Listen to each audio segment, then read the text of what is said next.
Olá pessoal, tudo bem com vocês? Sejam bem-vindos aqui ao canal. Meu nome é Francisco e eu vou continuar compartilhando com vocês algumas revelações, né, e palavras que Deus tem me entregado para compartilhar. Não me entregado, é me entregado e me empurrado. Eu funciono mais ou menos assim. Deus me entrega alguma coisa e a maneira que eu encontro da testificação de Deus é esperar Deus ir testificando e espera me empurrar, né? Então, eu compartilhei no último vídeo. O primeiro que eu coloquei foi acerca do avivamento, o segundo provavelmente relacionado ao Silas Malafaia, prisão dele, o terceiro é esse, né, onde eu falei também, né, que Deus tem me raramente não me acorda de madrugada para orar, e eu anotei aqui no dia 15 de agosto, às 4h32 da manhã, né, anotei aqui: hoje, depois que eu orei de madrugada, enquanto eu voltava a pegar no sono, eu vi um anjo no altar de uma igreja.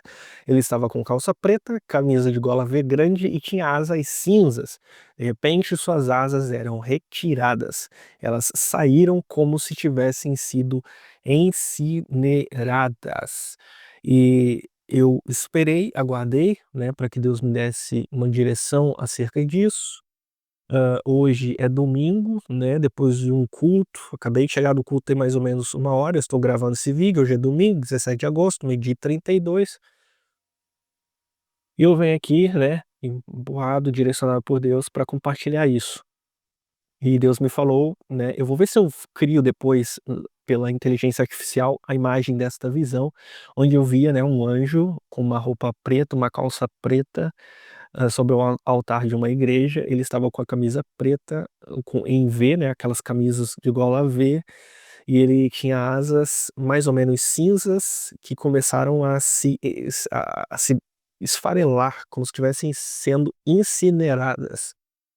E obviamente que em sonhos, Deus muitas das vezes ele fala conosco de maneira literal, figurativa e simbólica. Tem coisas que Deus está falando de forma literal, tem coisas que Deus está nos ensinando alguma coisa, né, como se fosse uma figura de linguagem, e tem coisas que são simbolismos. E em tudo isso ele quer nos comunicar algo. E enquanto eu esperava e aguardava, Deus foi me falando que se trata do espírito de engano que está no altar da igreja e que tem a ver com o bezerro de ouro que está no meio da igreja. Com a palavra muito forte, Deus tem falado comigo nos últimos dias acerca de um bezerro de eu não quero citar nomes, eu só quero dizer que tem um bezerro de ouro no meio da igreja. O bezerro de ouro, na Bíblia, é o simbolismo da idolatria, é o simbolismo de quando Moisés subiu o monte para poder receber os 10 mandamentos, e durante 40 dias ele ficou lá. Nesse período, o povo de Israel, enquanto aguardava Moisés, ficou inquieto, e se perguntando, né, cadê esse Moisés que sumiu? E aí ele diz, levantemos para nós um Deus, né, que simbolizasse, na verdade, o Deus que tirou eles do Egito. E Arão, o próprio sacerdote, ao invés de esperar o movimento de Deus, sucumbiu ao movimento do povo. O sacerdote, ao invés de esperar o movimento de Deus, sucumbiu à exigência do povo. Isso é tão claro. Vou repetir: o sacerdote, um líder espiritual, ao invés de esperar a movimentação de Deus, sucumbiu a demandas do povo. Um povo inquieto que queria resposta já, para agora. Então o próprio Arão recolhe, né, o ouro no meio do acampamento, e ele mesmo, o próprio sacerdote, responsável pelo povo de Deus, de apresentar ofertas, oferendas entre o povo, do povo para Deus. Ele mesmo sucumbiu e colocou e criou um bezerro de ouro. Quem tem ouvidos para ouvir, ouça. Moisés desce do monte, vê aquela grande baderna, joga as tábuas da lei no chão, quebra, e ali ele tem que interceder também diante de Deus, porque Deus queria destruir o povo e iniciar uma nova nação através de Moisés. Eu acho interessante que as pessoas olham isso, né, e pensam que Deus ele é, como é que diz, Deus se arrependeu e tudo aquilo que a Bíblia fala, só que as pessoas se esquecem que Deus é um Deus de relacionamento, era como se Deus estivesse desabafando, né, Deus estava desabafando, Deus é um Deus de relacionamento, ele está desabafando com Moisés, que ele estava irado e triste com o que ele estava vendo. Moisés intercede, e nesse momento de intercessão, ele sobe novamente para o monte para refazer as tábuas da lei com os 10 mandamentos. Então, intercessores, tá aí uma mensagem para vocês também, né, porque Deus tem falado muito forte sobre arrependimento e intercessão.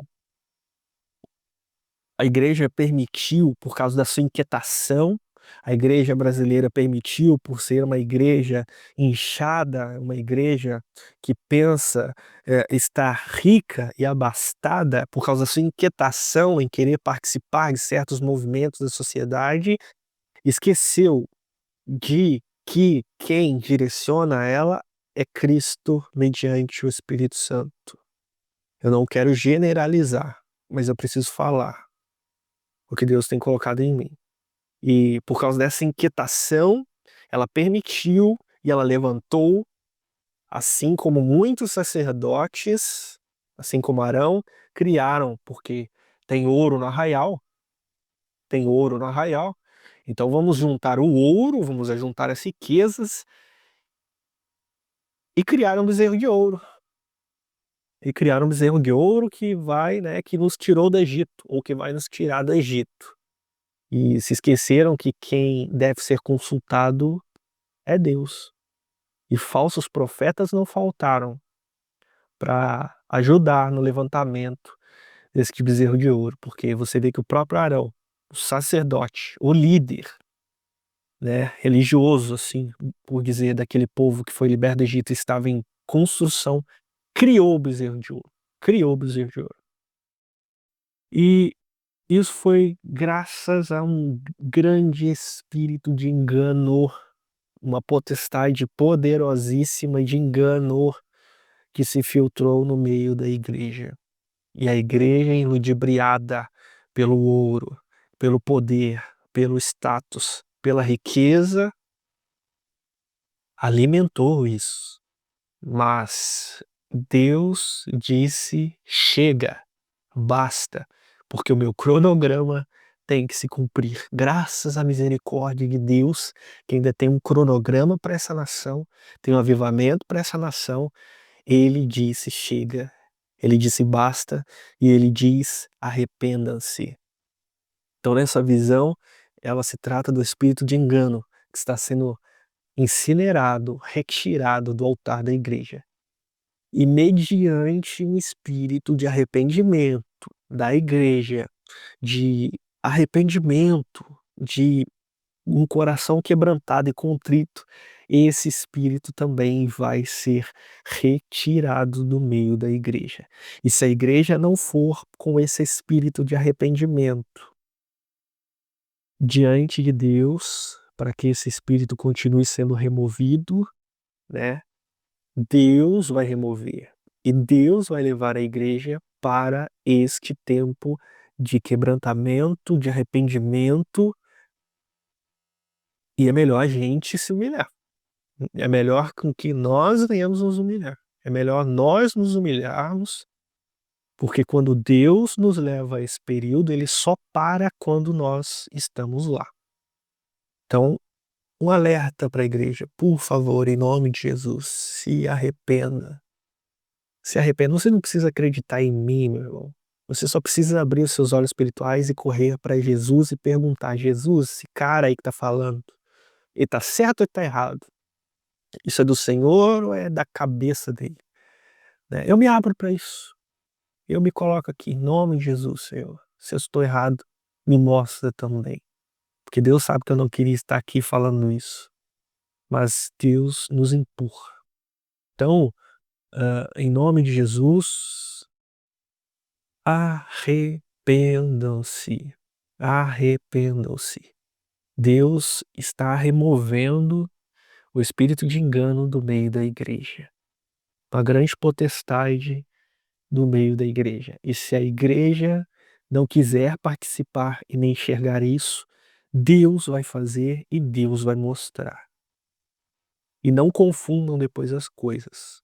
Não confundam depois as coisas. Não confundam depois as coisas.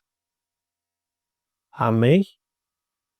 Ore, peça para que Deus fale com você, te abra os olhos, te direcione. Você não precisa gostar de mim nem do que eu estou falando. E o meu compromisso aqui é com Deus antes de qualquer outra coisa. Provavelmente você vai ver muita coisa aí nos comentários que só vai testificar o que eu estou falando, né? Você fala A, as pessoas entendem X, Y, Z. Você se manifesta em nome de Jesus e as pessoas misturam tudo com outras coisas. Mas o tempo da limpeza, o tempo da santificação, do arrependimento é chegado, porque Deus vai cumprir o seu cronograma. Gostemos nós ou não. Gostemos nós ou não. Deus possa ter falado com você poderosamente. Entre nesse espírito de arrependimento, se alinhe com o Espírito Santo. Vai ser muito fácil para o anticristo enganar muitos. Muito fácil, muito fácil. Por isso, se conecte com Cristo. Nem todo aquele que me diz Senhor, Senhor, entrará no reino dos céus. Muitos daquele dia me dirão: Senhor, no seu nome eu profetizei, né? Eu estive nas praças pregando o evangelho. Mas Jesus vai dizer: afastai-vos de mim, malditos, pois eu não vos conheço. Eu disse no vídeo anterior, o avivamento começa na intimidade. Vai começar esse grande mover na intimidade. Muitos estão no arraial, mas não conhecem o Senhor. Muitos estão na igreja, mas ainda não conhecem o Senhor da igreja, o Deus que direciona essa igreja. Mas Ele vai se fazer conhecido. Mais cedo ou mais tarde, você vai conhecê-lo, de um jeito ou de outro. Que Deus te abençoe e até o próximo vídeo.